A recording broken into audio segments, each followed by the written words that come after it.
By now everybody knows that the Nintendo Switch is tearing ass around the backyard, and it's not just the hardware that's selling. People are also buying software out the butt. But that doesn't necessarily mean that third parties will have the same software success as Nintendo. After all, third-party games on the Wii and Wii U didn't do very well, so it makes sense for AAA developers to test the waters before fully diving in with the Switch. But the first game Rockstar is going to publish for it has me worried about their future on Nintendo's hybrid console. And since I'm such a stand-up guy, I'll tell you why.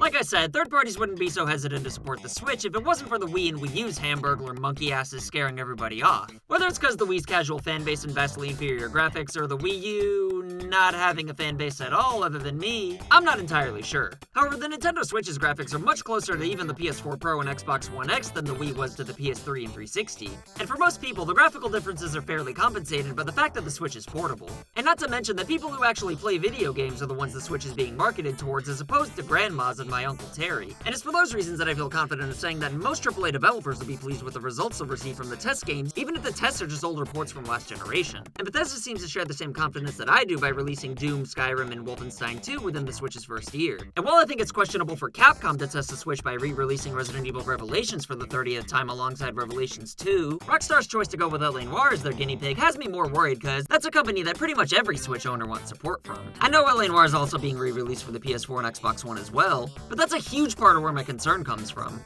If Rockstar's one and only test as to whether or not to support the Switch is based on the success of a 6-year-old game that put its original developer out of business, that's also being re-released on other consoles at a cheaper price with better graphics, then it's definitely a cause for concern. I know that a slight graphical downgrade isn't a big deal if the trade-off's portability, especially when the games just support from the PS3 and Xbox 360 anyway. So I mean, how much better can the other versions really look? But I played LA Noire on the PS3 back in the day, and I don't think it's the kind of game that translates well portably. I understand that not every Switch game needs to be portable since it's still a home console as well. It's just that I think most people would rather play this at home. And if that's the case, then you might as well pay less for more on the other consoles. The tablet on the Switch is going to have some exclusive features that might be pretty cool, but probably won't sway anybody one way or the other. Especially since you can only use these features when you're playing the game on the tablet. Skyrim's an old game as well, but it makes sense to put that on the Switch since a lot of people who've been playing Breath of the Wild all year might want a new similar experience. Wolfenstein 2, that's going to be released for the Switch in January, just came out for the PS4 and Xbox like 5 minutes ago. And Doom only came out about a year and a half ago, so there is a good chance that Switch owners might not have gotten around to it. I mean, I'm just now playing it for the first time, and by the way, you should check it out, it's pretty goddamn fun. Since this is the only version I've played, I don't really know what the graphical differences are, but it looks and plays great to me. Plus, unlike LA Noire, this would be perfect to take with you on the go. It offers value that the other versions don't to compensate for the graphical downgrade that's even smaller than my PP. So I mean, it's barely even noticeable. But the fact that Doom's so good with plenty of other Switch games all coming out within a month of LA Noire also has me less optimistic for LA Noire's success. It's not just a matter of having money to buy all these games, it's a matter of having time to play them. Like I said, I'm still playing Doom as well as Perception and trying to 100% Mario Odyssey. And I'm also trying to decide which games I'm gonna get between the Telltale Batman, Skyrim, Xenoblade 2, and assloads more. As far as LA Noire actually goes though, personally I didn't really care for it all that much when I played it in 2011. It was amazing for the first few hours, but then it got repetitive as all hell. The story was pretty good though, I loved the setting, and again, the game was fun for a while, and I could see why some people would love it. I just don't think this game's gonna be able to compete with everything else that's coming out within the same window. Hopefully I'm wrong though. And for the Switch owners who might want the game, there's a good chance they'll get it on another console for a cheaper price instead. And for new Switch owners who almost certainly are gonna get Mario Odyssey and Breath of the Wild, LA Noire's not as likely to be chosen as a potential third or fourth game with so many other good games joining it in the shuffle that are coming out within the same month, let alone the other games that came out earlier in the year. But I hope Rockstar realizes all these factors, and it's just a matter of, well, we're putting this game out on the PS4 and Xbox One anyway, so we might as well toss it in the mix for the Switch, but aren't expecting too much from it. As long as this isn't Rockstar giving the old college try with the Switch and that they actually have bigger plans for it, then the success of LA Noire is no big deal. But I think a lot more Switch owners than myself are worried about this. In fact, I know there's people out there who are solely buying the Switch version of the game just to support Rockstar's Nintendo relationship, which, to be honest, is kinda lame. Not lame in the people doing it, but lame that Switch owners even have this kind of paranoia. I mean, I partially got Doom to support Bethesda, but also it looked like a heck of a mess of fun, and I've heard great things about it. And it did not disappoint me in the least. This is the kind of variety that's crucial for the Switch. And as long as it's fun, I'm glad to support it.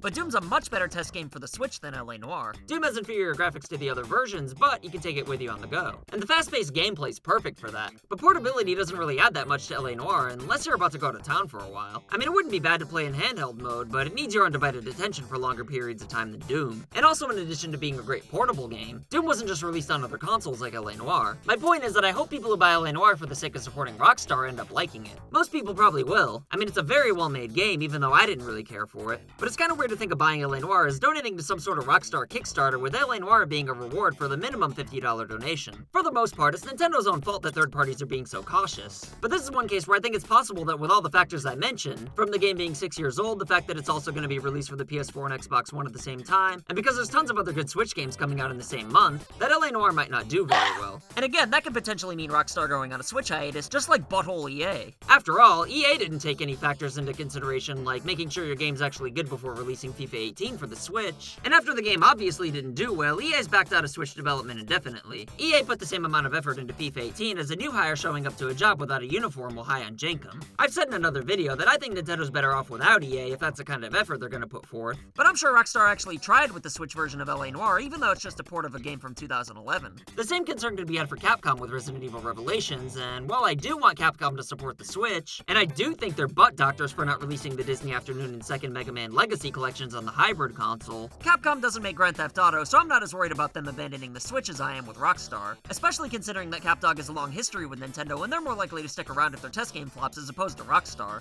And I know there's a shitload of Switch owners who'd love to have Grand Theft Auto on the go. I really don't think anybody's gonna buy a Switch just so they can play LA Noire at church like they would with GTA. But if Rockstar really wants to see how well their games are gonna sell on the Switch, then they'd be silly not to port a version of GTA 5 over. And don't tell me it can't be done, it was originally for the PS3 and 360. So if you use those graphics with the new features of the PS4 and Xbox One versions, then Grand Theft Auto 5 on the Switch will sell faster than in bed.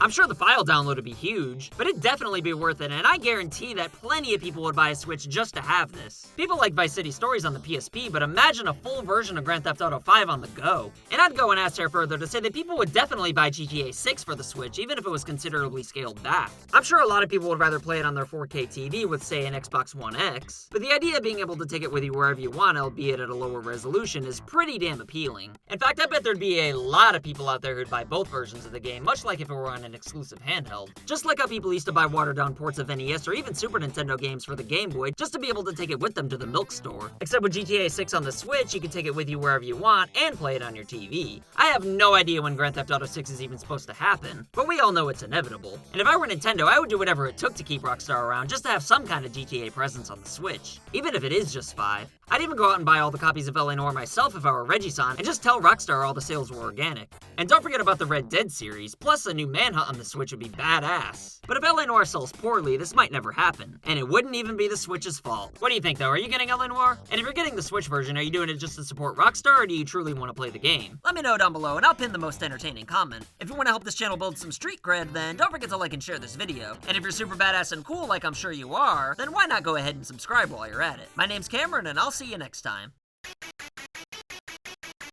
So I want to say thank you to your loyalty, thank you for your support.